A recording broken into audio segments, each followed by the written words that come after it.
going to go ahead and get this meeting started. We're calling the meeting at 6:30, and we will start with the Pledge of Allegiance and an invocation by Wendy McMullen. Everybody please rise.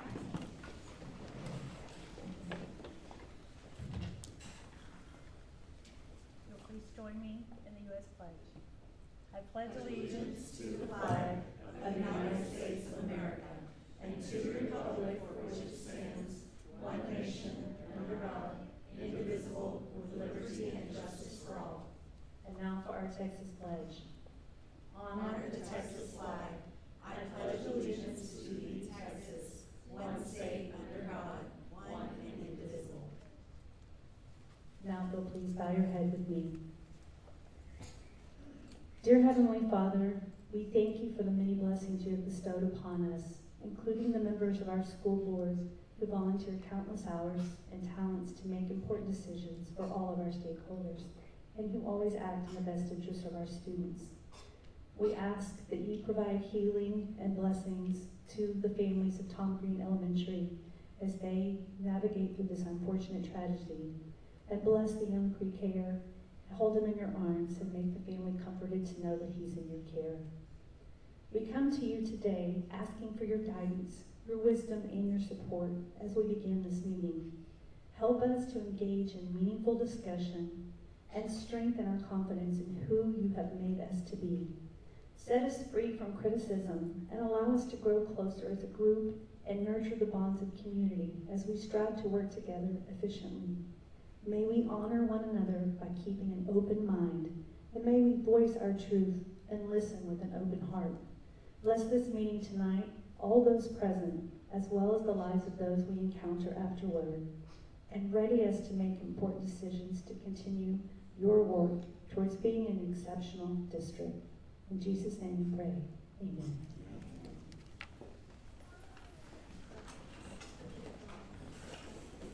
I would like to ask the Navarro Board of Trustees and Ms. Epley to please make their way to the photo backdrop for our next item agenda.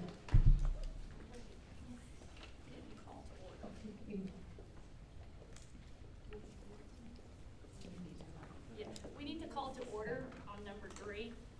To establish a quorum, we're going to call roll call. Hank Peter, absent. Clint Scheid, present. Donna Gillum, present. Renee Rayfield, absent. Melissa Sarntine, present.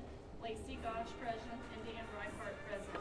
Make an announcement that this meeting has been duly called and that the notice of this meeting has been posted in accordance with the Texas Open Meetings Act, Section 551.043 of the Texas Government Code. Now we will go into recognitions number 4. If the board will please go to the stage.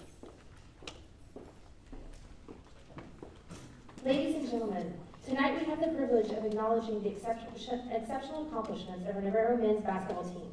Their hard work and dedication have propelled them to remarkable heights, and we are proud to celebrate their achievements here tonight. Caleb Stanley, second team All-District. Colton Schulke, Academic All-State, Honorable Mention, Academic All-District. Patrick Monhay, All-District Honorable Mention, Academic All-District. Sean Estrada, Gabe Rangel, Academic All-State, Honorable Mention, Academic All-District. Alvon Bates, Hudson Jenner, Academic All-District. Colorado Kenway, Academic All-District. Cade Strouch, Jackson Ellie, Academic All-State, second team, Academic All-District. Tucker McDonald, All-District Honorable Mention, Academic All-State, Honorable Mention, Academic All-District, and Cohen Blunt.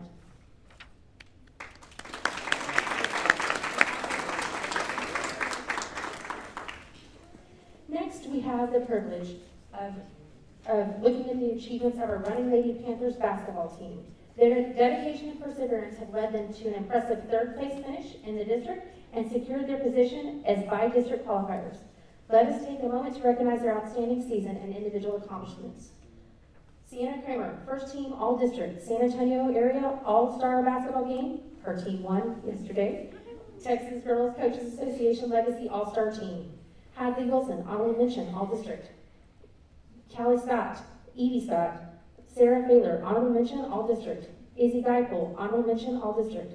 Maddie Gilliam, second team All-District. Tegan Harvick, first team All-District, All-Region team, All-State team. Camden Shields, second team All-District. Jillian Baker, Ali Antista, Jalen Kahn, Adriana Pacheco, and Ella Rodriguez. Another major milestone we'd like to stop and acknowledge for the season. Tegan Harbuth reached 1,000 points for her career, and she's only a junior.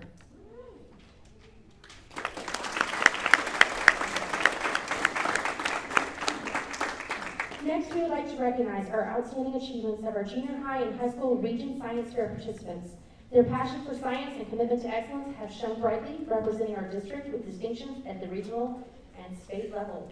Tyler Risky, Jeremy Hamilton, Mateo Chapa, Austin Rodriguez, Hong Yen Wu, Paige Lang, who placed 5th in physics, Connor Dietz, who placed 4th in computer science, and Ryder Fishbeck, who placed 1st in botany and advanced to the state competition.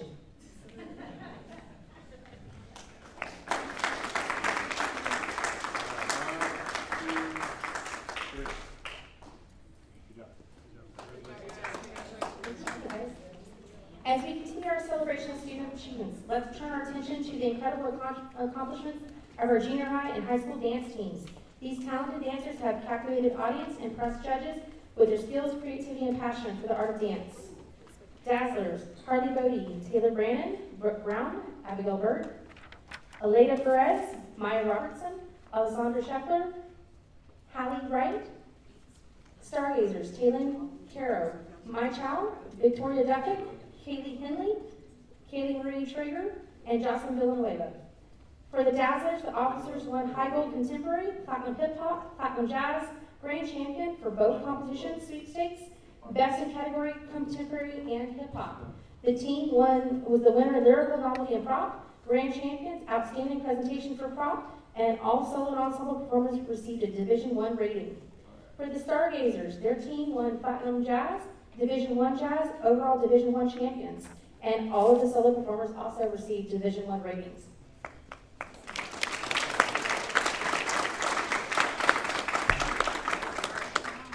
Next, we're going to focus on another team who is in the artistic excellence realm. Let's focus on the outstanding achievements of our junior high and high school color guard teams. With grace and precision and dedication, these talented performers have dazzled the audiences and earned acclaim throughout the competition season. Junior high, we have Claire Martinez, Corabelle Croissant, Raylee Weinhagen, Kamani Palamo, Sophia Langford, Kyla Sidabaca, Isabella Aguirre, Jocelyn Jones, Jocelyn Flores. For high school, we have Sky Height, Vanessa Perez, Claire Goss, Ava Mazel, Ali Telez, Peyton Shalansky, Amberlyn Bueno, Haven Willis, and Donald Ramos. The junior high color guard had 2nd place at Piper Contest, 1st place at Smithson Valley, 1st place at Davenport, and 4th place finish at the Area West Championship. The high school moved up 2 competition classifications in 1 contest season. They had 1st place at Aikens, 4th place at Smithson Valley, 4th place at Davenport, and they were the 2024 WGI Virtual Contest finalists.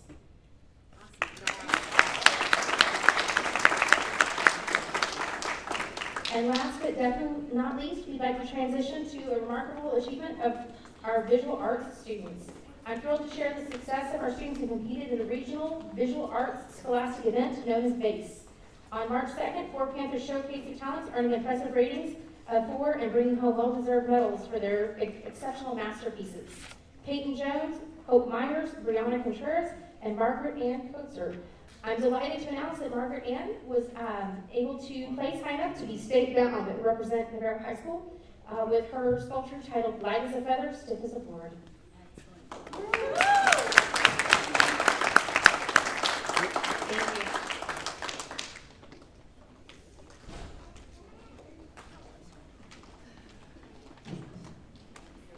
Thank you. A little tricky in the heel. We went for a little bit. Now we will move on to number 5, public participation. Do we have anyone signed up to speak? Okay. We will move to number 6, construction update, with Assistant Project Manager Melissa New from AGCM.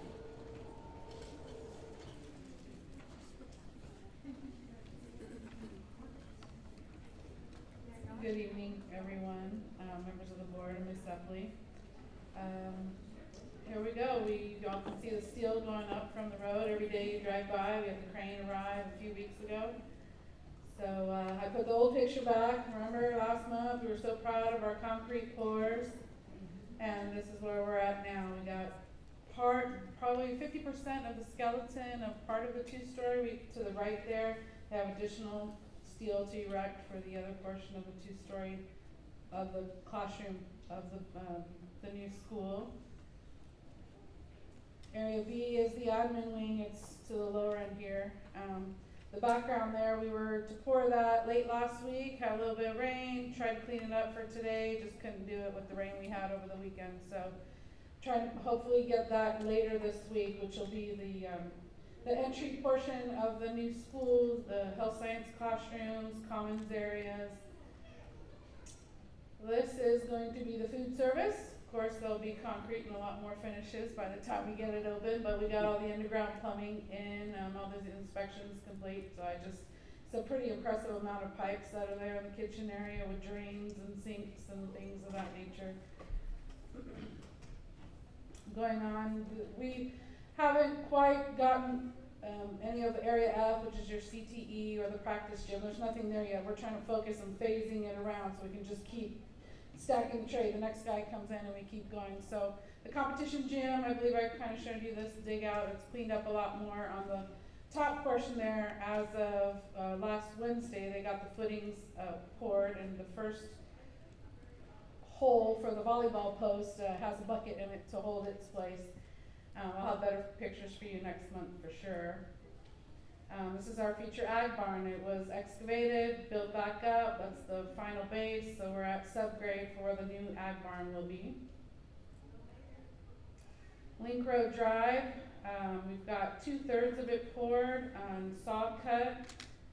This is the overall picture, so the top of the photo there was the last remaining portion that needs to be poured. So we've got a lot of concrete out there on that rear drive. Site utilities, right in the middle there, it's going to be a future light pole. So we got light pole bases going in. This portion is where the student parking lot will be. As far as remaining site utilities, we had a condition. I told you all I would check on the building permit. So it was conditional on the fire marshal that we put in an all access road around the building and get the fire line around the building active, although all the water is connected to all the other fire hydrants around the perimeter. So we had pulled off the site utilities people for 2 weeks so the steel could finish up around the building. We're going to have to swap around so we can get that access road around the building for the fire marshal and be able to continue trying to juggle how we've been juggling to this point. But he released the building permit, so we have that document now in our hands. Just going back to some of the pictures, and then this picture on the right-hand side, which is the west side of the east side of the property running along Highway 123. That fresh dirt you see there, that's part of all that fire line that was originally put in when we made the connection to the main water for City of Seguin. Our building pad coming to life in January.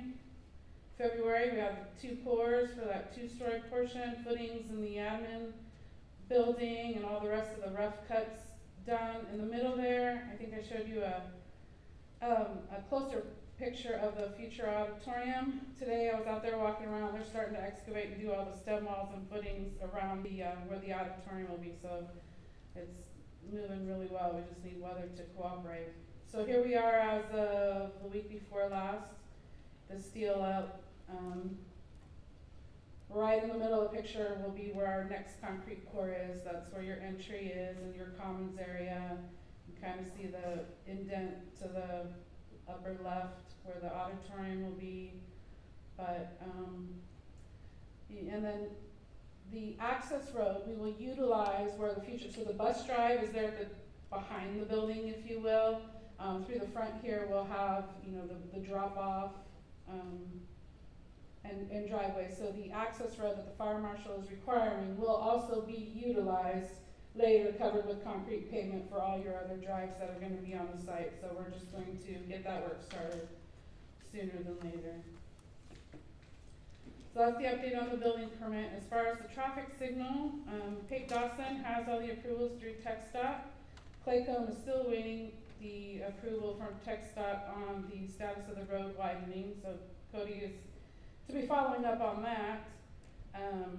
We got an update from the city on the architectural and civil portion of the plan review, and they're to release any comments that they have on April 8th. In the meantime, the assistant city engineer was very kind. She released us like some preliminary notes, so we have a meeting set up tomorrow with Kate Dawson, Bartlett, Clayco, so we can start getting together a game plan for preliminary expectations with the goal of getting all this work done this summer. As far as the house relocation, scheduled start will be next week for mobilization, clearing the areas around the house, removing the chimney, fireplaces, with the structure to be moved late the following week, April 10th, 11th. The current challenge right now is the location. The city also visited Mr. Bartoskowitz and had a discussion with him on what it means when you move the house and the development code that the city of Seguin needs to follow. Those costs are very prohibitive to Mr. Bartoskowitz. So he's looking at 2 locations outside the city limits, one being near Freedom's Church, which will be no additional cost. I've already had conversations with the mover, so the contract that we have with the mover going to Freedom's Church is going to be taken care of. The challenge is mailboxes, the width of the road, overhead power lines. So I had a discussion with her today that worst case scenario, GBEC has been fantastic to work with. If I could make a call and see if we could work a deal out where they lift line, like I don't know how that works, but I'm assuming there's trucks that can lift lines and how we can negotiate that. She said she's done it before, so that's plan A. Plan B is Bartoskowitz has another property between the Red Barn and the school. It's called Bartles Road, and I guess if you go down far enough, it's out of city limits. So it's very important to him to preserve the historic value of the Alvis family home. So we're trying to work with him to get that done. Again, sticking to the schedule, just trying to figure out how we can coordinate that move and that time. The agreement with the district is that we were to move the house and place it back in a similar condition with water, sewer, and electricity.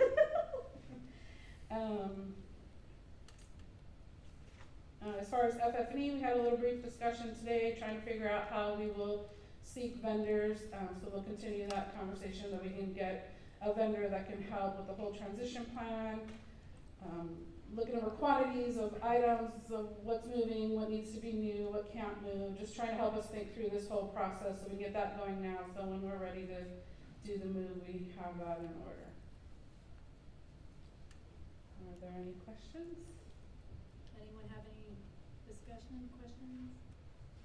And again, the offer is out there if anybody wants to come visit the site. I feel like Bartlett Cock, they told, does anybody want to come see it? So if y'all want, you have my number, you have my email. If you don't, come find me. They are looking to give tours.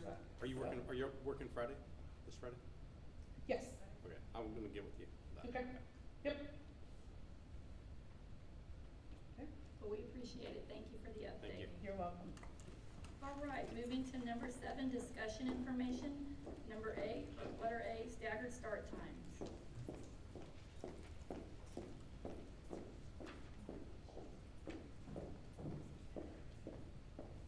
Good evening, board members.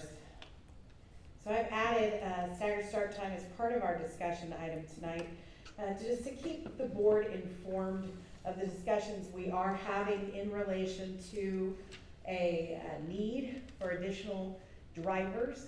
We are maintaining a 4.5 vacancy throughout this year. That means 4.5 driving positions have not been able to be filled. And we are having to have double runs almost every day, meaning at least 1 and up to 3 buses have to take kids out, drop them off, and then return to pick up the remaining students. And that pickup time sometimes can be as late as 5 o'clock that we're actually coming back to the school to pick those students up to put them back out. So the conversation started about what are some ways we can alleviate that if we do not see an increase in driver candidates. As you know, we started a program to train drivers, so we do pay for that process. So it's not a matter of not having that available to us. We do have a certified trainer on hand. It's just that we haven't been able to find folks who want to do the job. So we started with a community and parent survey. I did hear comments from some folks of, can't they just make this decision? Why do they need to talk to us? We believe in transparency, and we believe in hearing from our parents in our community about how decisions we make could affect them. We want to have all stakeholders contribute to our decision making, and so we felt it was important that we have this survey, even though last year we already hosted a survey. The difference in last year's survey and this year's survey was when the start times would occur. If you'll recall, last year's survey and proposal was for high school and junior high to begin early and have the elementary and intermediate grades start later. And this survey addressed a flip in that. And that is related to brain research that shows that the older kids do function better later in the day. And so we applied that logic to this and said, hey, what do you think about this? And we got 862 responses. Do want to be clear that we did not code those by IP address or by email address, so anyone could have answered the survey multiple times. So looking at the survey, you can see how the people who did the survey identified themselves, 37.8% being from the elementary. Intermediate was a little over 41%, junior high 36.3%, and the high school at a little over 38%. We also show that 12.8% of the respondents said that they were employees of the district. We also asked, do you plan to have your child or children ride the bus next year?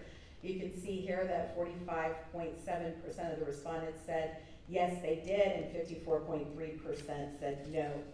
I know this will shock all of you when I share with you that the survey was generally, in the responses given, 50-50, just like last year's survey. Do you support the staggered start and dismissal times as listed above, with a 50.7% being yes and a 49.3% no. And truly, I anticipate from surveys that is a common data point. What really we gain from surveys are common themes of concerns, where they support and where they don't support. So I've shared those with you and just want to highlight a few. Certainly some of the themes of support were, I like the staggered start time. I just want to tweak those times a little bit, maybe start a little bit later. The acknowledgement that there are traffic issues right now with everybody coming in at the same time, and perhaps that would solve that. Also, improve bus safety, and that we would be, for the most part, separating out our younger students from our older students, and no longer would they be riding in mass together. We also saw some praise for the management of after-school care, in that it was a little dual-fold. Like, yes, this may be a challenge for some of our kiddos who come home and their older sibling wouldn't be able to take care of them, but we really feel at this point this is a necessary change, and we need to go ahead and do it even with that being an issue.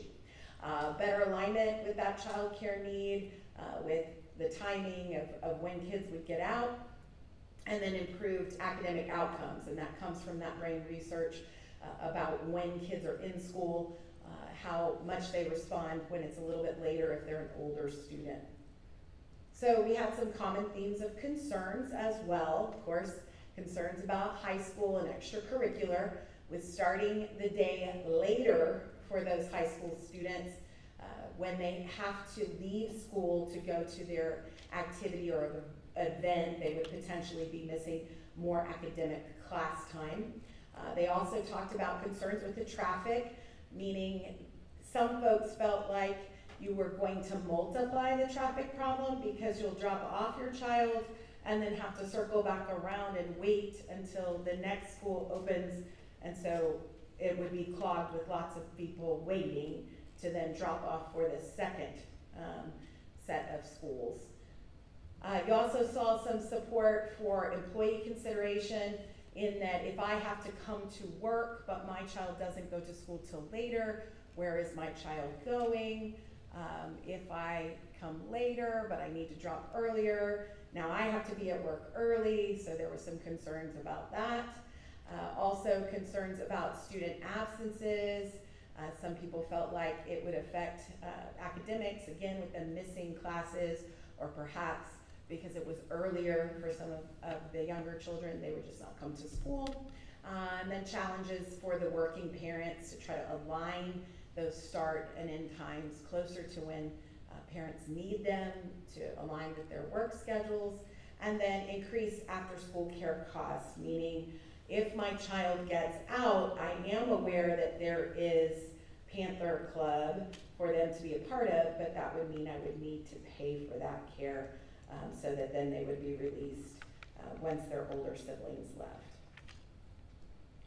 So some suggestions that were also given to us, since we did have an open comment section of this survey, was to address the root causes of the issues, such as staffing shortages and pay, instead of implementing the staggered start times.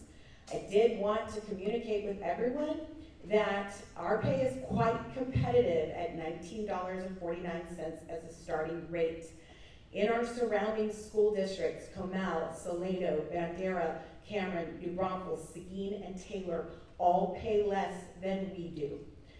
The school districts that are paying more are paying, or remember we're again at $19.49 for starting, are paying anywhere from $19.54 to $21.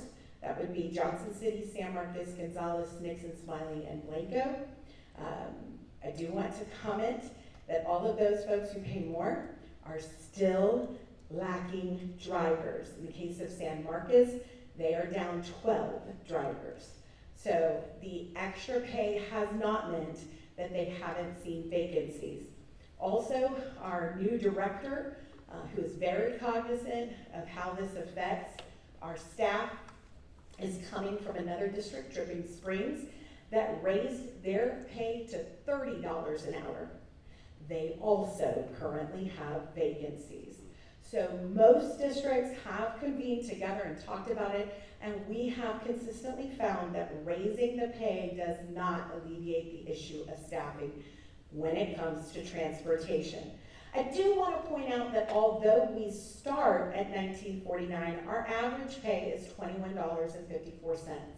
So our average pay, based on the experience of the drivers that we have, is actually higher than the high payers in our area. I do want to also point out we researched staggered start times, and in our area, Blanco, Bandera, Salado, Cameron, Seguin, Taylor, Comal, Marion, and San Marcos all use staggered start times. So just so people know, we are addressing some of the suggestions. The other thing was outsourcing transportation. Some people have chosen to outsource. Marion is one of them. I will also state that while I was at Comal ISD, we attempted to use outsourcing to fill our vacancies. The corporation that does some of the major outsourcing in the area came, talked through the issue with us, and said, we will not be able to find drivers for you either. So I do think that it's important to note that that's not going to solve everything to outsource transportation. But again, thank you for the suggestions. We do look at these things. So I also wanted to point out, as I'm excited, next month you'll get to see the student advisory and their ideas. Wanted to let you know this is a topic that they did discuss. This was a day when many of them were out for activities, but we did meet and 8 students participated in the advisory survey, and they were all in favor of the staggered start times. And they shared, they thought it was better for athletics. They felt it was a good change because more schools in the area have implemented a staggered start schedule. They thought it would decrease the crazy traffic. It'll benefit the high schoolers as they're able to get more sleep. I think that was a big win for our high school students. No, some people thought, hey, it's positives and negatives, but positives like the staggering and the staffing that goes with that being solved, and the negative being more that the classes would end at 4:10 in the afternoon for high school. And I feel like this could impact that same thing that we saw in the survey, that some of those younger children that are currently in our system being watched by their older siblings while parents are still at work, that would impede that level of supervision. So definitely something to note. So in addressing the need, I wanted to highlight again, we are in the discussion phase, but we have run the scenarios if we were to stay at staggered start. I know I've pointed this out before to this board. I found an article from the Seguin Gazette in 1988 that shared that this has been a conversation in Navarro ISD since at least 1988, and so we've continued to discuss it as an option. As we continue to grow, as we have a campus off-site, in talking with our Director of Transportation, this is something we will have to do. It's a matter of, we can kick the can a little bit longer, but there are consequences to kicking that can. And so running a single tier next year would mean we would need to add at least 2 additional routes to our current numbers with less staff. So again, we have 4.5 vacancies now, and you would need to add 2 additional routes, still holding this 4.5 as the assumption, but having no staff to run those routes. Multiple double runs, we estimated by at least 90% of the school year. When a double run is needed, you have students waiting for the return of the bus for at least an hour. We need an hour between runs to make sure we can get everybody out to their home and then return back. And late arrivals to the campus would not only happen with late arrivals home, but late arrivals in the morning. As we know, an hour late not only means they miss the first class, but we have to make sure everybody eats breakfast, so that's another delay. And then all grades would be continued to transport in the same fashion, the way we have our littles with our bigs. So all students together. If we go to the double tier, we can cut 3 routes. Again, still a lean staff, doesn't give us much room with substitutes, but it's a closer alignment to what we currently have driving buses. Double runs would be on an occasional basis with absences. Doesn't mean we wouldn't have double runs. We do, though, think that we would be able to maintain on-time arrival in the mornings. And then separate campuses would be on the routes, so an elementary and intermediate together, and junior high and high school together. The only exception would be some routes that would need to be in a combined morning pickup because of as far out as they are. It is more advantageous and expedites them getting to school on time to have them combined, and that would be communicated to families. So again, thank you for listening to our current discussion, and just want to make sure that everyone is aware that while we do share this with the board, and we definitely want your feedback, it is not an action item for the board, certainly not tonight and not in the future. It is an operational piece, but we would love to hear your feedback. My only question Discussion? is, do you need that hour 10? I know you said an hour. Is that like the? Yes, we talked about it, and you're welcome to come up and give feedback, but we talked about how we could squeeze it, and I'll let Brittany kind of speak to that. Good evening. So yes, if we could at least stick to the hour, and it's just because of the way some of the areas, the buses just would not make it back in time. Could some of the buses make it back in less time? Definitely. Okay. But it's overall probably about half of them, just because, again, going as far West Meyer and up there to deliver and come back, we still need that time and that cushion. Otherwise, the amount of time that students would be waiting outside and then loitering and that sort of thing, it cuts back if we do the hour as opposed to a shorter distance or shorter time.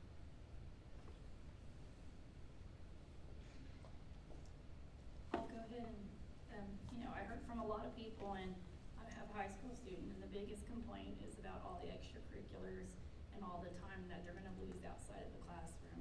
Cause academics comes first and extracurricular comes second, obviously. And so all the way the schedules are set up in the high school now, since my children have been here, is mainly, they're all in the afternoon, the honors classes and the hard core classes, and most of the electives are in the morning. If we do that staggered start time, that means we're gonna be pulling our kids out of some of these vital classes, the core classes that they need. And not only that, but we're gonna also be pulling out the teachers or that are coaches in those classes. And so that's a big concern for high school and junior high parents. And I don't know how that can be addressed. Do you have any suggestions? Absolutely, and some of the discussion we've had is about what that master schedule looks like.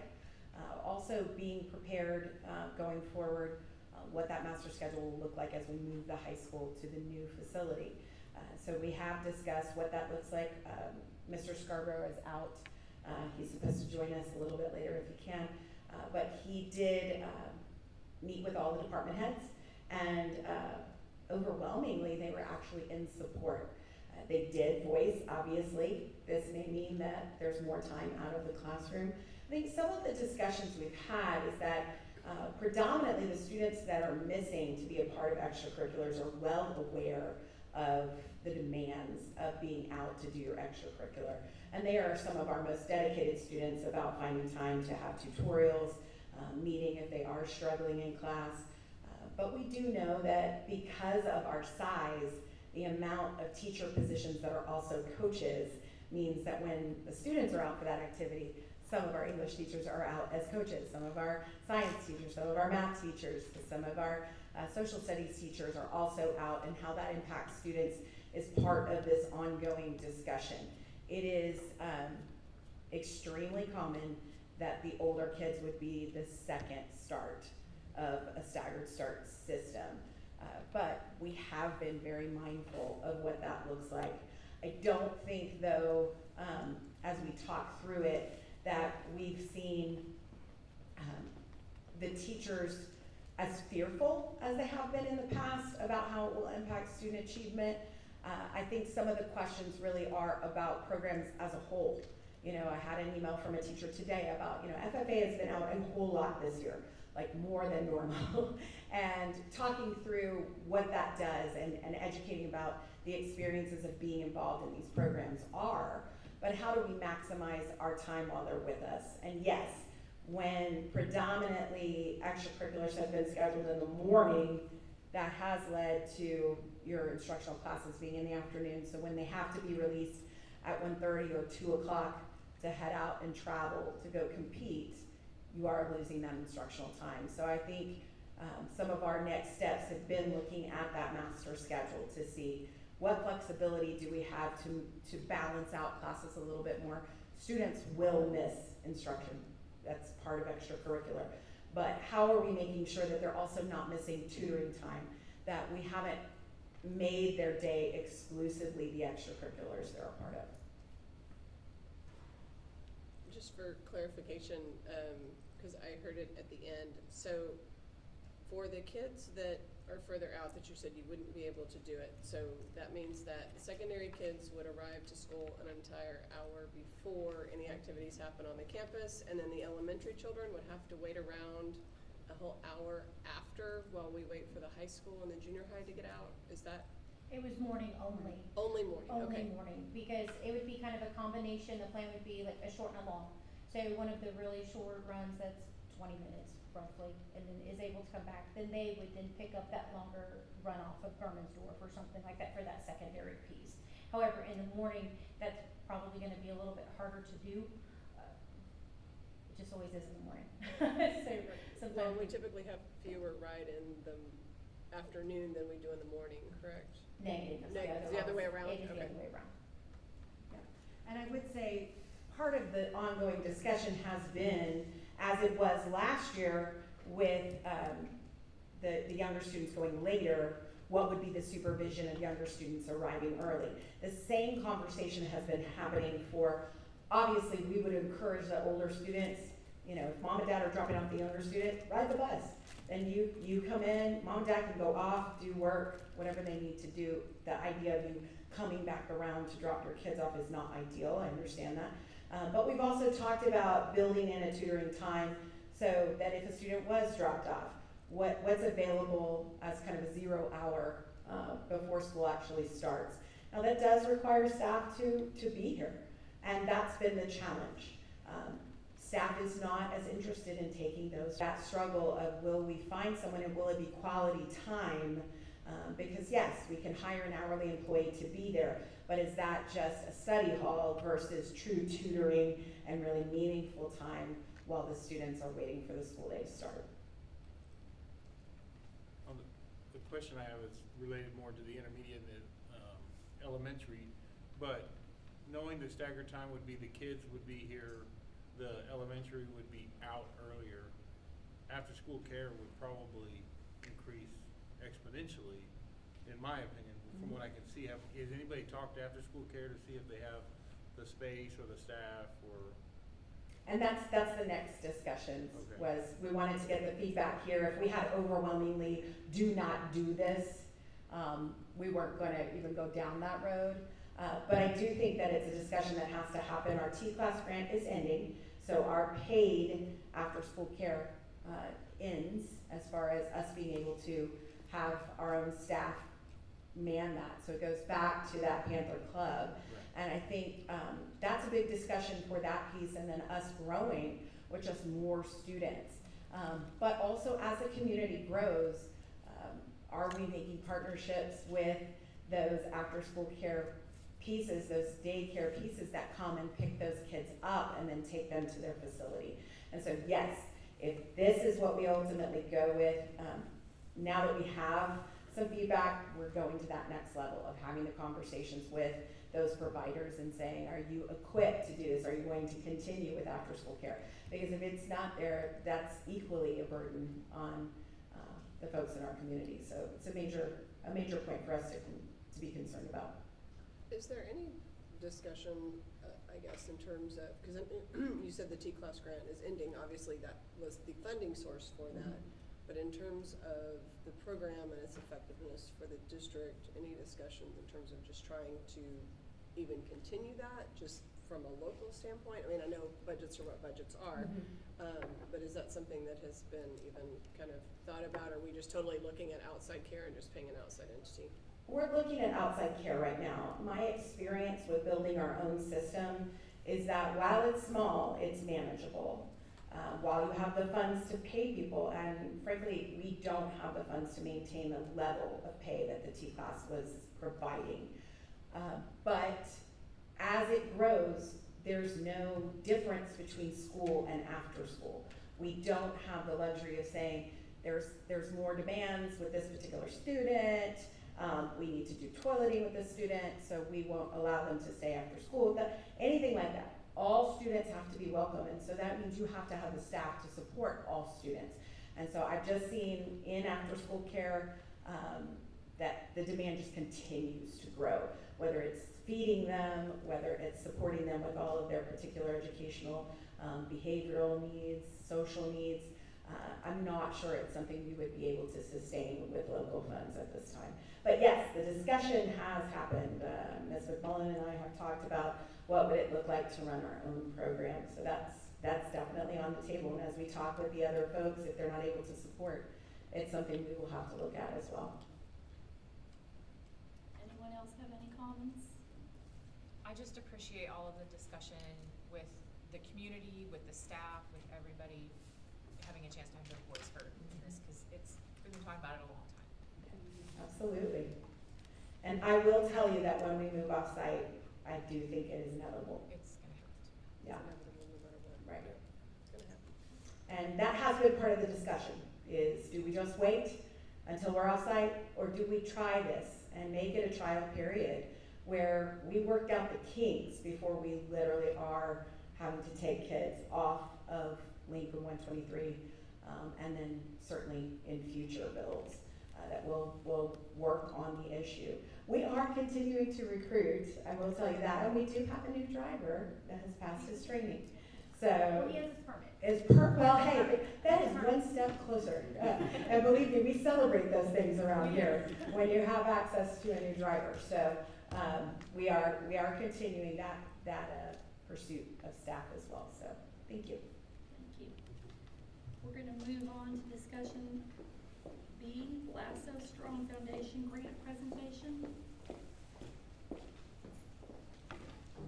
Well, good evening, board members. I have excitement. We applied in December for the LASO, which is the Learning Acceleration Support Opportunities. In February, we found out we were awarded. So I just wanted to catch you up and brief you on all the things that are going to be coming to our district. So we have a planning portion. It's called the Strong Foundations Planning. And we were awarded $160,000 for the planning purposes of this grant.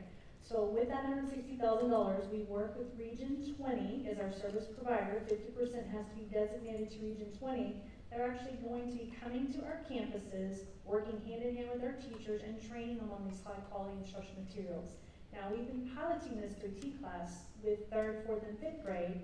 Next year the HQIM is going to go K through 5. So Laurel's campus is where the predominant amount of our coaching is going to happen with K1 and 2 teachers, those early foundational reading skills as we work through our literacy plan. Our teachers are going to get those foundational practices and what they call the RBs. Those are research-based instructional strategies. In education lingo, we call them RBs, so it's not the restaurant. A lot of people are like, why are you talking about hamburgers? No, we're talking about instructional strategies in the classroom. And so our teachers are well versed in that. This year we've been training them on the 7 steps to a highly effective language-rich classroom, which is in line with RBs. So $160,000 will also be used to support our instructional coaches yet another year. As they were funded with the T-class grant, that ends in August. This grant will pick up the funding of those 2 instructional coaches for math and for ELA, and it will actually extend the math coach this year into the secondary schools, 6 through 12. We're getting all new instructional materials for our 6th through 12th grade math teachers who have been struggling with instructional materials. So with that said, the next part is Strong Foundations implementation, which is part of the grant. We were awarded $270,000 for the K through 5 RLA or Amplify. Now, in addition to the $270,000, we're getting $120,000 worth of instructional materials for free. They call it in kind. It doesn't come from that $270,000.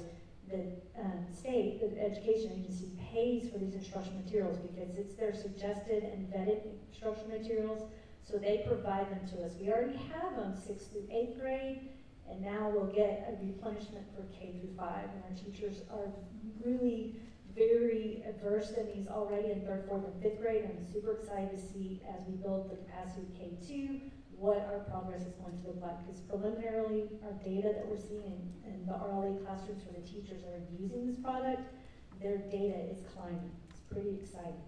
For math, we are going to be using Carnegie, which is the state recommended program, 6th through 12th grade. That's going to include Algebra 1, which is one of our predominant focuses, and geometry in that process. So they're going to come out from Region 20 with this $270,000 and this $207,000. Remember, 50% has to be designated to a service provider, which is Region 20. And they'll be training the teachers in the implementation of these high-quality products, but also Carnegie will be coming out and sitting down with teachers and showing them the components of their program. And they also have an online program that they provide to us that will be part of this process. So teachers will be able to give students online opportunities for them to work at home with their parents. It's kind of a flipped instruction model. So if they teach a lesson on fractions at school and the kids don't really understand it, this online system can be a reteach tool for our students to log into, almost like a tutorial. So we also got a 4th part of this award, and that's for AP Computer Science, and the dollar amount got X'd out. I don't know how it got X'd on your slide, but that's $17,500 for the AP Computer Science, and it's going to be training materials for the teacher, materials for the students, and then as we build the capacity of the computer science program, some supplies and materials that we'll need in the classroom. Additionally, for in-kind, we also got math supplemental curriculum. We currently use iExcel. Our district sends every year to the board a request of $25,000 for this iExcel program. This Blossom grant is going to fund a portion of it for 6th through 12th grade math, so that should reduce our $25,000 expenditure by about $11,000. So that's going to come in kind from the state, no expense to the district, to provide that iExcel for 6th through 12, so we can continue to use it as our math supplemental support curriculum. So trying to save Mr. Newhoff every dollar we can in the instructional materials realm. So altogether, it's more than $750,000 that our district will get for instructional programs and instructional supports, including continuing the instructional coaches for yet another year. There will be an opportunity next December to apply for the year 2 of the LASSO grant that would continue these initiatives for a second year. So as we move forward, I'll be bringing that information to you as well so that you can be informed of what our intentions are.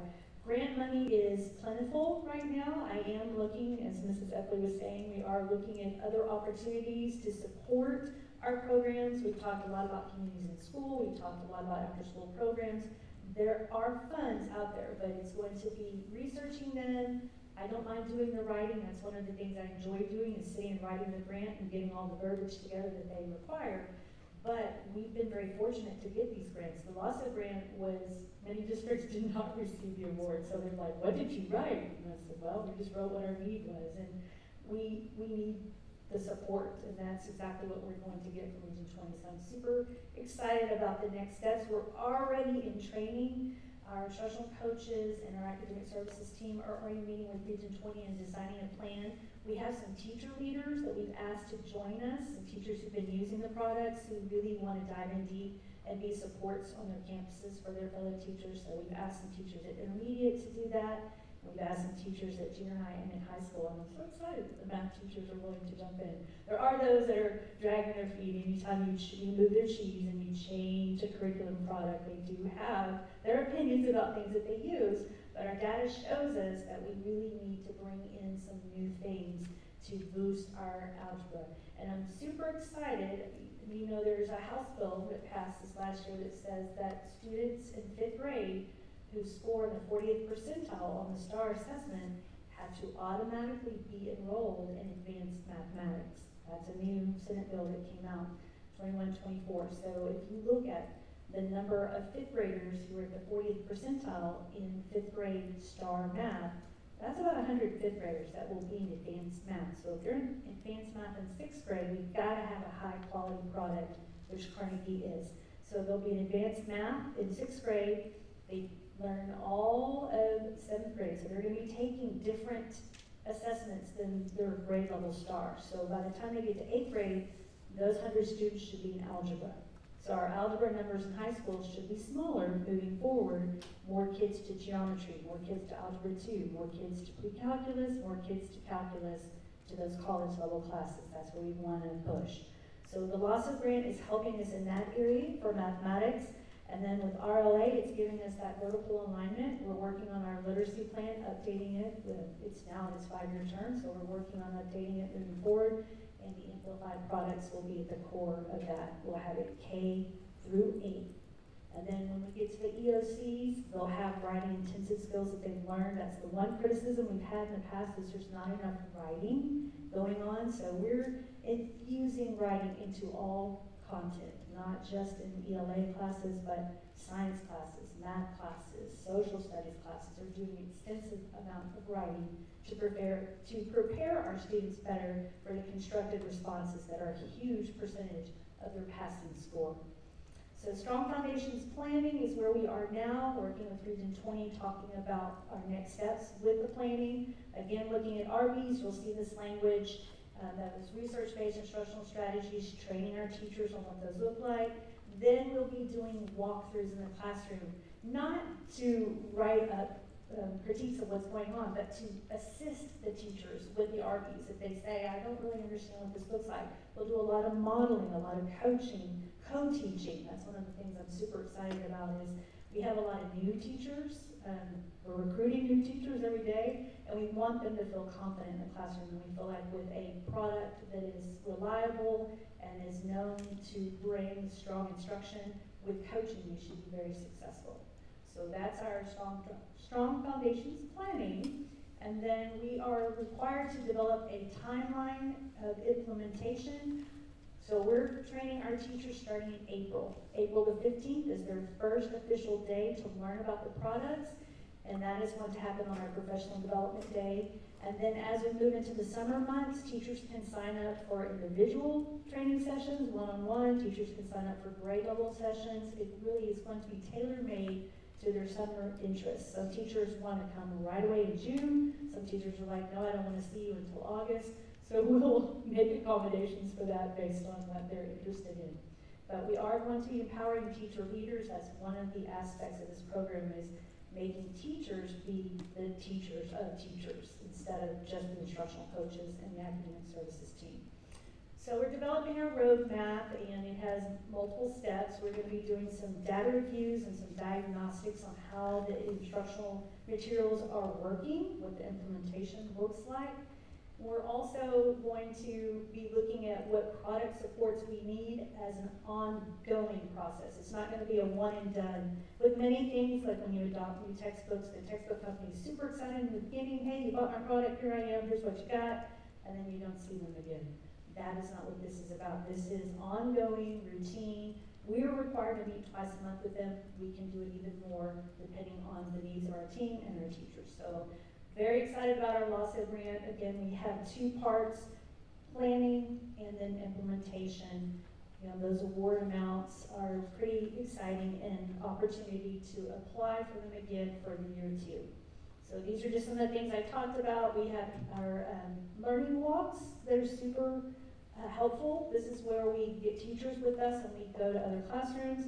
We're also going to go to other districts, and Marcus ISD is one of them that has been using Amplify for a while, and just dive into their classrooms so teachers can talk to other teachers in other places to find out what their struggles are, to find out what challenges they may be facing as they're implementing a new high-quality instructional material. So I'm excited about that. We actually have one of our learning walks scheduled for the 15th of April as well, so the teachers are going to be busy. And observations are another part. Region 20 will be observing the teaching. Our product advisors will be observing the teaching and giving the teachers those continuous supports as well. So a lot of small print here, but this is my requirements as the LEA project manager. I'm going to be required to do multiple things each month, including quarterly reports of how we're doing with our student data. The teachers understand now that our lingo is meets, masters. There's no more approaches, grade level. Meets, masters. 60% we want to meet grade level, if not more. 30% we want to master. So we're putting all of our targets to that and seeing how our students perform to the meet standard. That's where we need them to be in order to be competitive.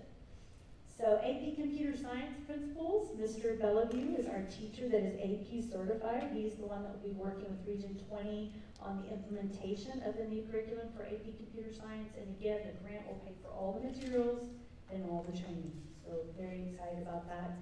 Mrs. Rittenauer is working with him to set up what he's going to need for next school year. The beautiful thing is the grant funds, we just got the NOGA, the Notice of Grant Award. Those funds will be released early so we can start getting those supplies and materials. Some of it's already arriving, so we're excited about that. So any questions about the grant? I know I included 2 slideshows, and then one was from the state, from TEA, one was from our Region Service Center. I just want to make sure that you're informed of what's going on. One of the teachers was laughing today. She said, when you say lasso, I always think of a cowboy, but it's our instructional supports that we're talking about when we talk about lassos. They come up with fun names, but it's a very exciting time in the academics world for us, because any amount of money we can get to supplement our curriculum is always going to be welcomed. So thank you very much. Thank you. Any questions? If not, we'll move to reports, campus activity reports. Is there any comments or questions or concerns on the campus activity reports? All right, moving along, we'll move to superintendent reports.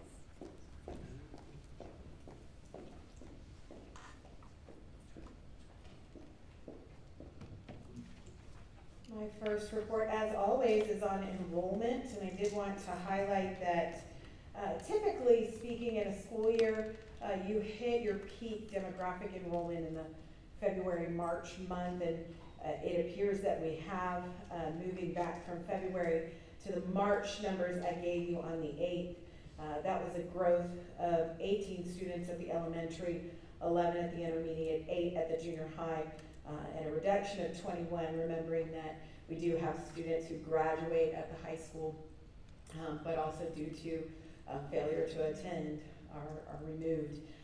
But moving from the 8th to the 25th, we did have some slight adjustments that I wanted to make sure you're aware of. Elementary did have one student reduced to go to 667. We had 3 additional at the intermediate for 558, and the junior high stayed the same at 568, and we were 1 down on our high school students at 670. So calendar of events, again, this is spring, and if you've been in the business, you know that spring is packed. If you've been a parent, you know spring is packed. And so this week in particular, we do have a student and teacher holiday for Good Friday. And then as we go into April, there's pretty much something every single day. Did want to highlight that on April 3rd, we will have from 5:30 to 6:30 in the junior high cafeteria, our principal profile meeting. We will also be in school on April 8th. We're extremely excited to have several activities that are related to the eclipse. We did, in conjunction with our own purchase and grant funds, including from the Navarro Education Foundation, we have glasses for all students and all teachers, and we have an organized viewing so that everyone will be able to participate in the eclipse, write about it, sing about it, make art about it, do science experiments, math experiments. We know that this is a safe place for our kids to be. Certainly everybody will be able to have food on that day and to experience the learning process. So we will have an opt-out for anyone who doesn't want their child to experience the eclipse, but otherwise we certainly are equipped for everyone to enjoy that day and learn. We also have an ESL parent night on the 10th. Prom is on the 13th. And then we have an in-service day and student holiday on the 15th. Our school board meeting is also on the 15th. We are looking forward to, with joy and anticipation, April 20th, which is our first Panther Palooza. That is an activity for us to be able to sign a beam that will actually be part of the high school. And that to me is just a tremendous touchstone to what brought this community together to, be committed to the growth of the area and to support our kids in the new high school. And you'll be able to sign the beam, put a saying of hope and inspiration if you'd like. But we're also going to have vendors. We're going to have community members out. We're going to have our students performing and talking. We're going to have our booster clubs out and lots of opportunity, including at the end of the evening, Clint Taft and the Buckball Gang performing for all of us. I think it's just a great opportunity for the community to come together. So we're looking forward to that. We also are starting the next year. Our work is cyclical. And on the 23rd, we will have our pre-K kinder roundup. And so that's always an exciting time to welcome our youngest and newest students into the Navarro ISD. So on the 25th, we'll have our Safety and Security Committee meeting. We will be back again on the 25th for a school board meeting. Sorry, that's March again. I'm repeating myself. But lots of events, and before we know it, it'll be end of school year, so I'll bring that to you next month. So my update concludes today with a bond update. As you know, you called the bond in January, and wanted to give you a little bit of update on where we are as far as communicating the facts of the bond. You saw as you came in today, we do have these information stands. Those are at each of the campuses as well as central office. And you can see here the form that we have inside of it. We've added the voting locations so that people can see where that takes place. We've also added on the back the deadline to register to vote. So anyone who's interested in the timeline for the bond can see that updated. I have been making the presentation to a variety of groups and will continue to do that. So the first bullets you see are all of the places I've already been, and you can see the upcoming schedule of events, which includes finishing out our faculty meetings at the intermediate, the Lions Club, the FFA and band boosters, as well as community information night. So for anyone who wants to come out, and just listen to the presentation, be able to ask questions. That'll be April 11th.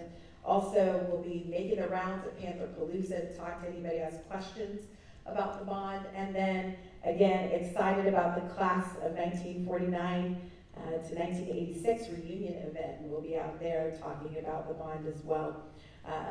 Celeste is working on, as we get our posters out, our yard signs, which we have today, if any of you would like to take one, as we get out some of that information to our HOAs, scheduling those times for me to speak at those HOAs as well. You can see here some of the visual communication pieces that we'll have out. Again, every Friday we're putting out a fact about the bond on social media. That can be shared by anyone who would like to. We're also creating some video presentations that'll be online talking through the bond, as well as tax implications with this bond. We have yard signs and large banners, buttons that will be coming for anyone who would choose to wear one. We have some feather flags that'll be out so people can see, and we are sending bulk the 9,000 registered voters postcard with the information as well as the QR code so folks know to get additional information on our bond website, which is consistently updated. And then we'll have some handouts for car lines that we'll be passing out in the next couple of weeks. And that concludes my bond update and presentations. I just wanted to say I witnessed one of your presentations and it was very informative. The people that were there were very appreciative and you cleared up some things, so I appreciate it.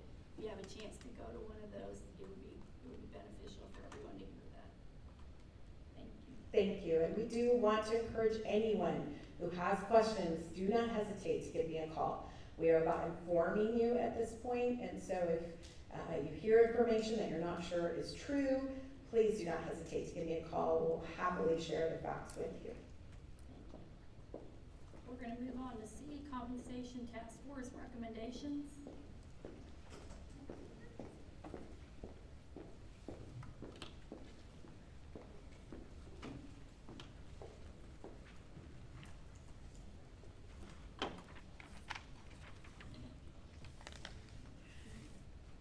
We're from the Compensation Committee. I'm Jessica Limmer. I'm from Navarro High School. Hi, I'm Dawn Liu. I am over at the elementary as pre-K teacher. So we are here to present some information from the Compensation Committee that was given out to us.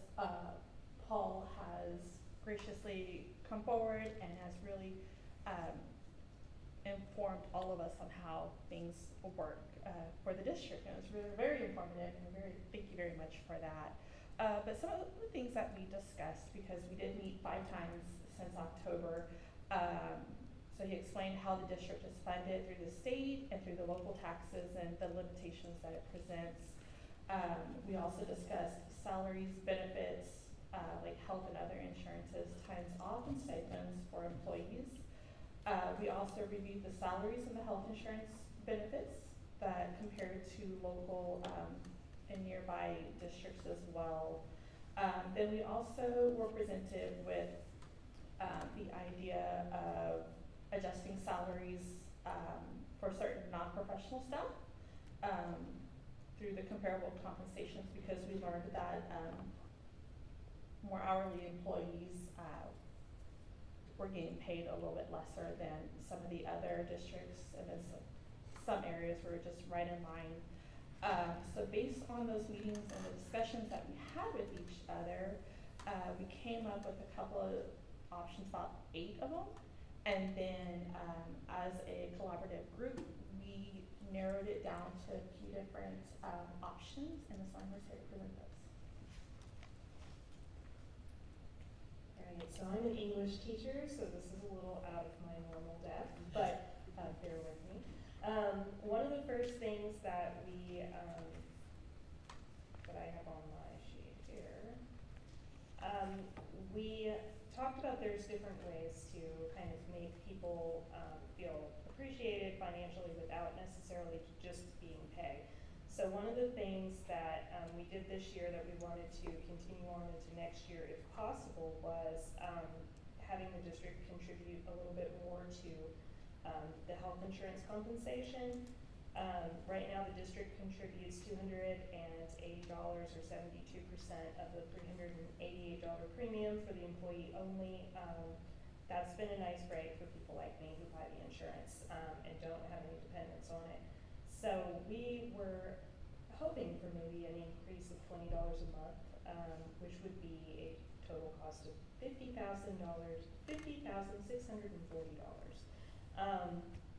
And then Paul and Alyssa were nice enough to break down for us the 5%, 10%, and 15% increase if you guys wanted to go kind of a different route.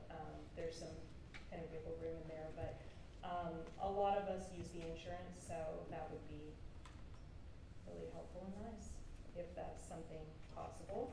And then we broke it down to two funding options that we were interested in. Dawn mentioned that we saw kind of the average pay of teachers and professional or like principals and people, administrators, and then our staff that was the paras, the food service staff, the custodial staff, maintenance, and bus monitors, and they were much further below the average than we were. And so it was important to the committee that we give them a little more of a boost than the teacher/admin. So our first option that we'd really like, if funding is available, a flat increase of $1 an hour plus 4% for paras, food service staff, custodial staff, maintenance staff, and bus monitors. I think we said that would come out to be with the $1 like 7%, was that? Yes. Okay. No, it was like 10%. 10%, yeah. That's almost a 10%. Would come up to about a 10% increase for them. And we thought that would be really good in helping keep those people who are really important but aren't necessarily compensated accordingly. Of course, nobody's compensated as well as they'd like to be, but we really felt like they were much lower than we wanted. And then for non-professional staff, 4% at the midpoint, professional staff 4% at the midpoint, and teachers 4% of mid-scale. This would be a little more than our average of 3% that we've kind of done the last several years. Would be nice for everybody. Total estimated cost, including taxes and TRS costs, would be $916,671. So we know that that's our first choice. If that is not possible, our minimum recommendation that we all liked and agreed on, still a flat increase of $1 an hour for that first group, the paras, food service, custodial, maintenance, and bus monitors, with a 3% increase, and that one came out to, what was that? Well, it's about a percentage under, so about 9%. 9%, yeah, that would be a 9% increase for them still. And then a 3% increase for the other groups. 3% at the midpoint for drivers, bus drivers and technology and office staff, 3% at the midpoint for professionals, and 3% of mid-scale for teachers. Which is kind of our normal thing that we sort of, not, I wouldn't say expect, but that's kind of just what we've seen the last several years. So the total estimated cost of that would be $730, 676,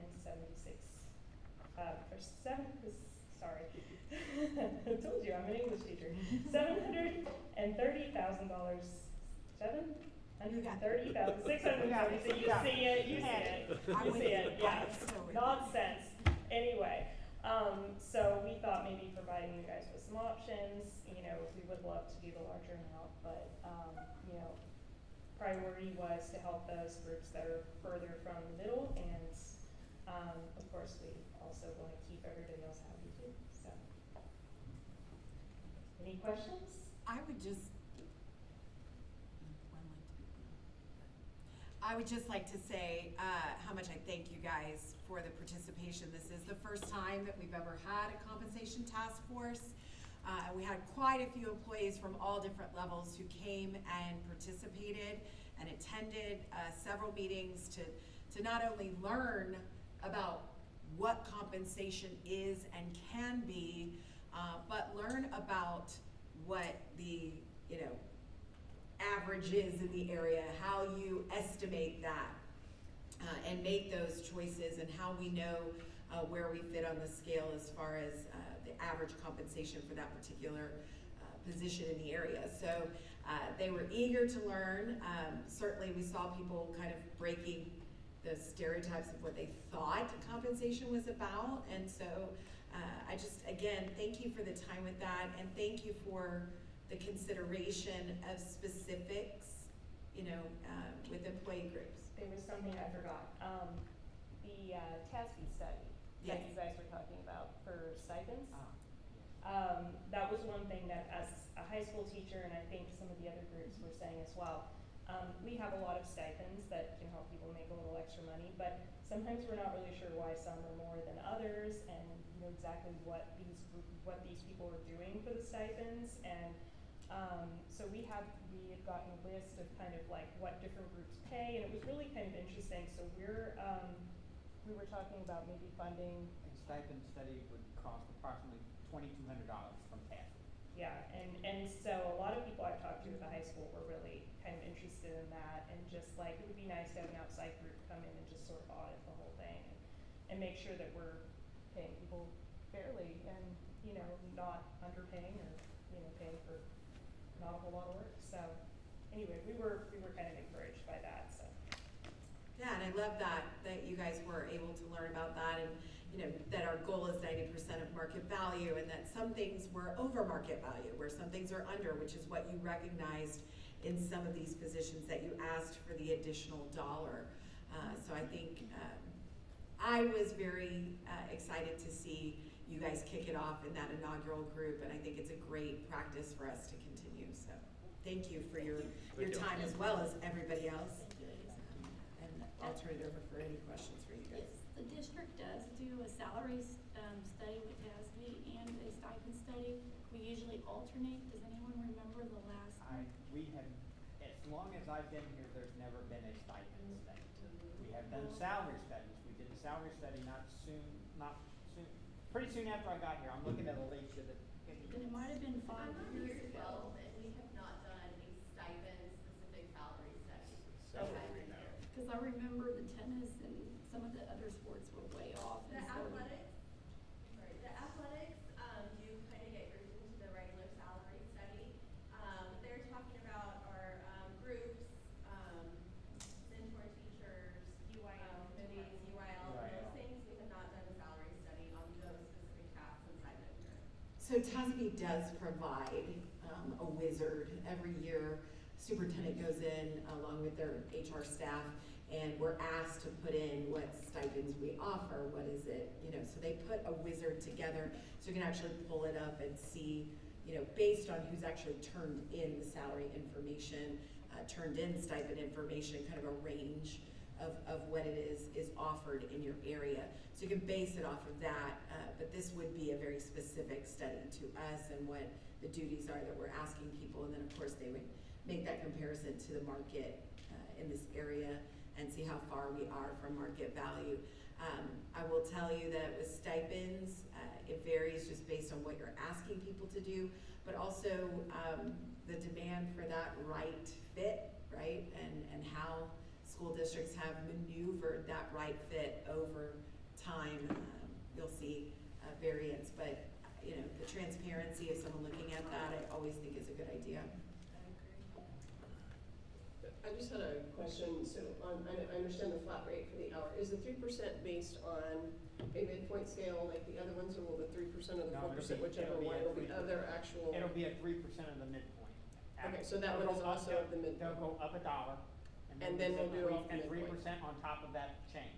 Of the midpoint. Of the midpoint. Okay, for that yes. position. It will Okay. still be the midpoint. Okay, just wanted to clarify that. And then I guess the other thing, and by the way, I appreciate the committee, you guys did a great job. Were there other, I know they mentioned the piece about, I guess, the health insurance support and all of that, and I'm just wondering if there were any conversations about other things that could be added, to that, maybe other health services that people are wanting for us to potentially add to something that the district can offer on top of what our traditional, health services are, or family services, or if there were things outside of maybe compensation that were discussed that could be done, or if that was kind of outside of the scope of the committee. I'm just curious. We did. We talked about things like, I think somebody mentioned childcare. Yeah. Being an option or some kind of like free thing for, and a lot of the things that we talked about that were kind of different and outside of the ordinary were not things that we could really practically do at this time. It was pretty early on, wasn't it? Yes. Yeah. Was probably in the first couple meetings we were talking about like what is compensation. Well, not all of it's dollars, and some of it is kind of just a lot of us stay because of the culture here, and so. And we talked about upping life insurance policies, things like that. So yeah, they kind of explored other areas of what did other compensation. districts offer that we were not offering, and Right. a lot of those were either much smaller or much larger, and so it wasn't something we could practically do. And, we, especially the big thing is health insurance, and we talked a lot about that. And whenever we talk about benefits of what we offer for staff to purchase outside of that, we've added stuff as people have talked to us. Alicia always explores it with our third party to see what it would cost and to see if we've got enough interest from people to bring something in that they're able to at least purchase through.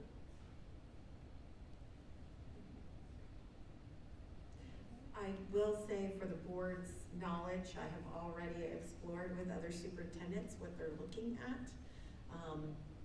With the unexpected by some, not by me, I wish I wasn't as cynical as I am on this, but some districts did anticipate that with the surplus in the legislature that they would see an increase in compensation for teachers or staff. And kind of anticipated that money coming in. I think you'll remember around this time last year, Paul and I were like, hey, we really appreciate that you want to give our folks money, but we're worried if that becomes a mandate on top of it, that we won't be able to sustain it after the 2 years of legislation. Well, they didn't give anybody anything. So that has really crippled some of the districts that had already committed as if they were going to receive that money. And so that's some of the discussions I've had with surrounding superintendents. Right now, Comel is looking at a max of 4%, NBISD, the same thing, and then SCUC ISD was looking at a 4% across the board if the budget would allow, and if the budget would allow potentially targeting certain groups on the scale for as much as 5.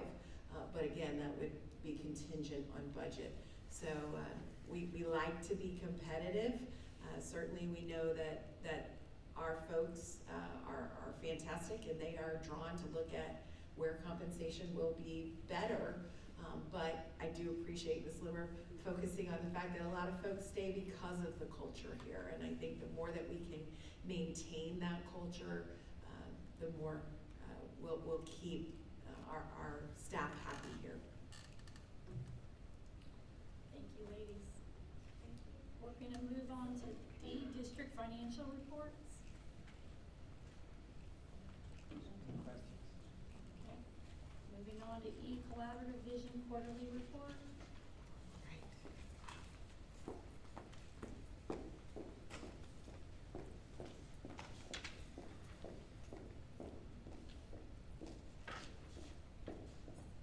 As you know, board members, we were very proud to have a collaborative visioning committee this year to set recommendations for the school board on a strategic plan for the next 5 years. We have made a commitment that will not live on a shelf and collect dust. So we will be coming to you quarterly with a report on each of the areas. What you received in your packet is quite wordy, and I have asked our group to please not review the slides. But please know if you have any questions on those slides, you're welcome to share those with us. I will be sharing the HR and employee recruitment retention piece But we'll start with academic success, instruction, and CCMR, and we'll be highlighting just one or two movements towards reaching our goal that we've done since the initiation of this plan. And if you have any questions at the end, please feel free to ask. So I just want to highlight some of the things we're doing in the area of academics. One of the areas that we really have been focusing on this year is our special education and our students in special programs. And wonderful Shannon Boyd, our special ed director, and I have been talking about an inclusion model. So we've been meeting with the staff and talking about what that would look like, how that would be moving forward, where students, instead of being taken out of the classroom, we push into the classroom and do some co-teaching support. So we're in the design phase and observing best practices in surrounding districts that are doing that successfully. We're also specializing our tutorials. Tutorial time is built into every campus's schedule, so we're really utilizing data now to design tutorial groups, and so they're focused on students' need. For example, we have a lot of newcomers. We increased to 109 ESL students in K through 5. A lot of those students have limited English, and so we have specialized ESL tutorials where they work on their language development and language skills. We've also helped them prepare for the TOPAS assessment in these tutorials so they can know what to expect when they take those assessments so that they are more successful with their growth measures. We're doing some increased job shadowing. I'm very excited about this. This is something the district has always had in place, but we're extending it to more businesses. We're building more partnerships in CTE, especially with our 88% for CCMR. We're really trying to focus in on students continuing pathways and completing pathways and doing job shadowing to see what the fruits of their labor will look like when they graduate. In our next objective, we've been further aligning our benchmarks. Our benchmarks were kind of all over the map. We were doing lots of assessments and they had purpose, but now our benchmarks are 100% aligned, again, targeting those expectations of 60% of our students meeting, 30% of our students mastering, and then the teachers discussing the data and PLCs. That's going on a regular basis, K through 5, and we've jumped into 6 through 12 this second semester meeting with their PLCs. Mr. Scarborough has done a good job with the interim assessments and pulling that data for the teachers to see how they're doing. Even though the interim assessments are short, they definitely give us good feedback on our progress, on our TEKs and our goals. The other thing that's happening in that area is the loss of grant. It's going to help us obtain those high quality instructional materials so that our teachers can have good resources in the classroom for strong teaching. And then my last part, we are very excited about increasing opportunities for advanced academics. One of the things we are doing is we are looking at that new House Bill 2124 and getting more of our students to advanced mathematics. We're also ensuring that we have in our middle school program honors English in addition to looking at potentials of honors science classes moving forward. So those are in discussion phases. We again have the AP Computer Science, which is an advanced academic. Last board meeting in February, we talked to you about our special education career development classes that are innovative classes and considered advanced academics. And then our industry connection through our employability skills classes. So a lot of exciting things going on in the world of academics and lots of opportunities for our students to jump into advanced academics starting 6th grade. Thank you.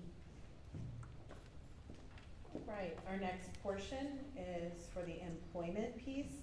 And so starting with the dynamic recruitment strategy, we have participated in 2 job fairs so far. One that we've never participated in before, which is Texas Tech. And the reason why I'm drawn to Texas Tech is, one, their teaching program has improved drastically in the last few years and is producing some high quality educators coming out of the area. The other thing is our salaries are highly competitive with West Texas. So they're not, going to stay there and say, hey, I'm content with this. Coming here is an increase in pay for them. So it really is an opportunity for us to get high quality and folks who will want to come and be here. They also like to join another college town. As a young professional, being in the same environment is something that they really enjoy. And so we've seen good products come out of Texas Tech. We also, during April, will have 4 additional job fairs. That's not just for our teaching staff, but also our auxiliary staff. We also see that we are looking to staff to create alignment with all of our hires from the instructional side all the way through our leadership side. and really execute this initiative for a more aligned human resources process. We also are investing in our student teacher program. This year we've had Texas State University as well as Texas.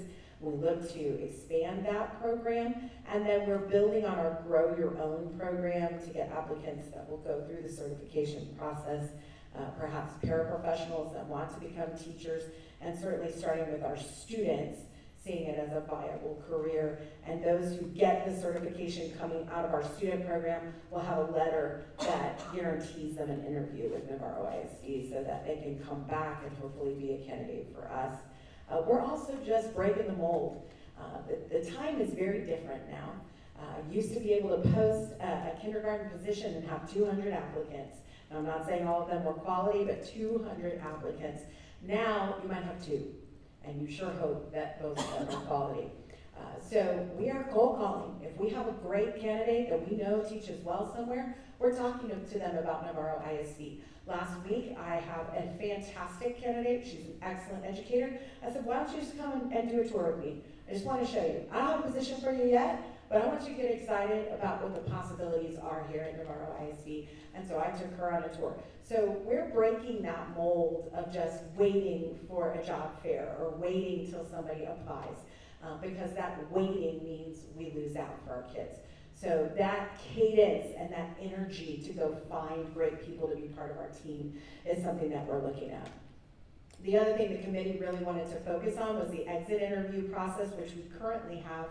But I think that full scale of that feedback coming back to us and us taking action on that is important, as well as obviously the compensation task force you just heard. The more we are engaging our employees about what they need, what they want, helping them understand how our funding works, and helping them be engaged in that process, the more we'll be able to keep them. And then the stay interview initiative. I pulled several different articles about the stay interview process, who we pull, and you're looking for that look-alike model, right? I always put this in terms of the Spurs.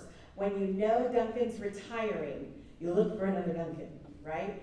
We want to take an A player that is leaving us through retirement and replace them with an A player. So what were the things we loved about them? Why did they fit with our community? Why did they work well here in Navarro ISD? And outlining those things, and we do that by interviewing those people that are our A players now. And so we're able to replicate that as we look for new folks.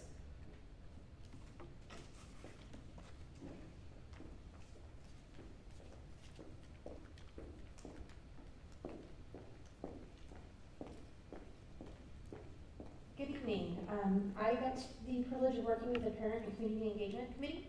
The first objective they wanted me to focus on was streamlining and centralizing communication platforms. We're in the process of mainstreaming both our website and communication apps for the future to go to a program called ParentsWare that will combine all of it into one. With the new platforms, we're going to have a wider range of services that are going to be a lot more convenient for parents, guardians, faculty, staff, and students. By the end of this week, March, we're going to transition to the new platform for the website, and then we'll gradually do some updates page by page once we get everything transferred over to update and enhance the accessibility and the aesthetics. During the summer, we're going to conduct training sessions for the faculty and staff to ensure the smooth district-wide rollout for the next school year of the communications app portion of it. And the parents and guardians will receive information during the enrollment process this summer so that they can be fully informed. The second objective that I was to focus on was increasing family and community engagement.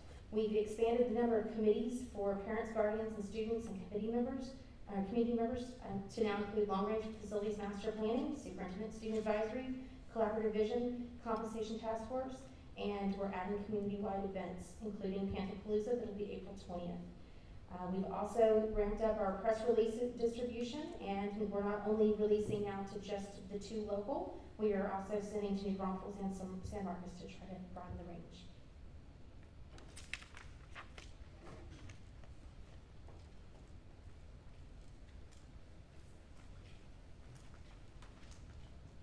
Good evening. So one of the first objectives that I have the privilege to address is maintain and refresh the current and future facilities here at the district. Since the board approval of this strategic plan I've started a monthly Wednesday walk. It's basically me going to campuses, creating a list for our team to address whether things are broken or let's come up with a plan to make this place a little bit better.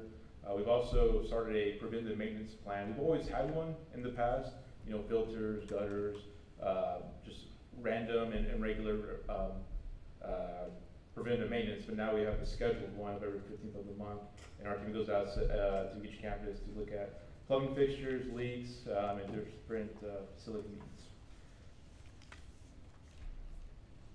Our next objective is to prioritize the safety and security of all staff and students. Since the last board approval of this plan, we've added and audited our camera system. We've looked at our visitor management software. We're also exploring other options with Jason as to seeing what options are best for the district. We also are awarded the SAFE grant, which we've talked about in the past, which is going to help us with the safety standards that we have been charged with the TEA. So we are addressing those needs. The last objective we have here is to plan and prepare facilities based on demographics.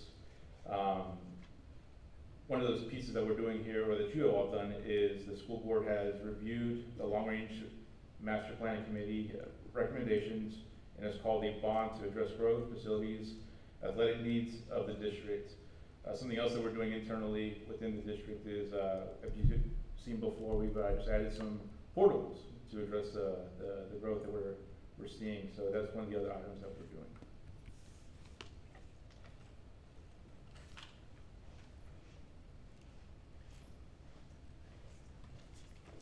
Hello, I'm Jason Rame, the Director of Technology. As of today, 700 student, 85 teacher devices have been purchased and deployed throughout the district. Those devices that were collected from staff were repurposed for the paraprofessional staff so that everyone has adequate device in the classroom. E-rate funding this year has been utilized to replace all current wireless access points with the newest Wi-Fi 7 standard access points to keep us ready for future developments in technology.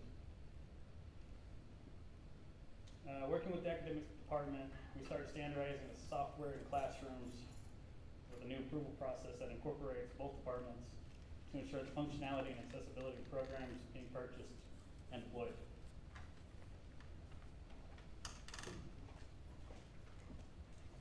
And I have the last slide, very excited to share that we are working with feedback from the Collaborative Vision Committee about improving keyboarding and computer operation skills for all of our students. We know students outside of the technology application classes don't have a lot of opportunity to do that.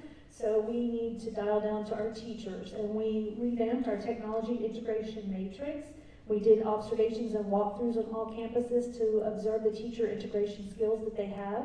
Some teachers are exceptional with technology, and some teachers will tell you, I'd rather pull my hair out than learn new technology. So we're working diligently with teacher cohorts based on their proficiency and providing specialized training for them based on those skill sets. And we're also empowering some of them to teach their cohorts and to lead some of our summer professional development. So I'm super excited about that. The integration matrix gave them kind of like we do with our other tests, a beginning, an intermediate, an advanced, and an advanced high.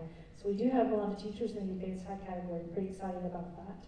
The other thing that we are doing is we're trying to find a way to showcase student skills, whether that's a district competition or a campus competition. We want students to get excited about technology, and other than thumb texting, we want them to actually learn keyboarding. I was telling the kiddos when I was in high school, I had a typing class.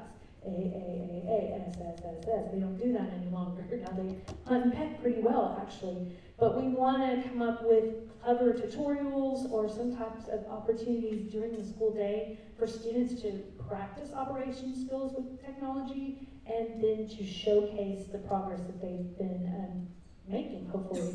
So it is a labor of love to do this. We're going to have to really dive down into the campuses, talk with campus administrators, look at the master schedule for students outside of tech app classes. How can we do this? So meeting with the secondary administrators, brainstorming keyboarding ideas, brainstorming competition ideas for students to get them excited about technology is where we are. It's all in the planning stage. So I know some of you are technology experts. I appreciate giving your feedback in that regard. So thank you very much. Any questions or discussion? Is there any type of, like a recruitment, teacher recruitment bonus or anything? At this time, no, but we have talked about it. We've talked about that from some of our high needs areas, you know, transportation being one of them. Yeah. So we've talked about that. We talked about that a little bit in compensation task force, as a matter of fact. So I think it's a great idea. I think the way you stagger it out so that the retention is dual-fold, Yeah. like you staying in the district means that teacher that recruited you or that employee that recruited you also sees an additional compensation. Yeah. Is really good. And I've seen it be effective. It doesn't go over as well as you'd hope, that it would just be, you know, blow up and everybody would try to recruit people. But I think, you know, it's worth a try here, just because the climate and culture here is a lot about no one used to leave. This was a place where you wanted to stay forever, and if an opening was there, people were like, get in there as fast as you can. And I think having that kind of climate and culture again would benefit this area for sure. All right, we're gonna move to 9, consent agenda. Do I have any discussion?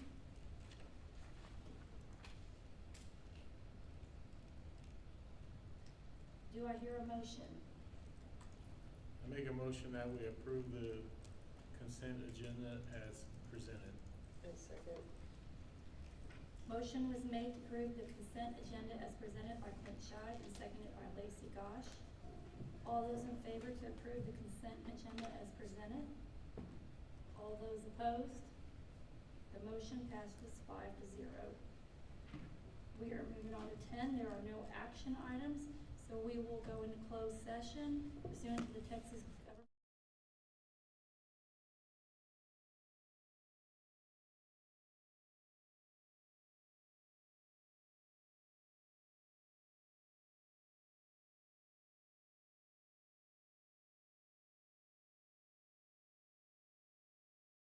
Section 551.074 to discuss term contract and employment agreement recommendations for administrative personnel, and pursuant to Texas Government Code Section 551.072 to deliberate the purchase, exchange, lease, or value of real property.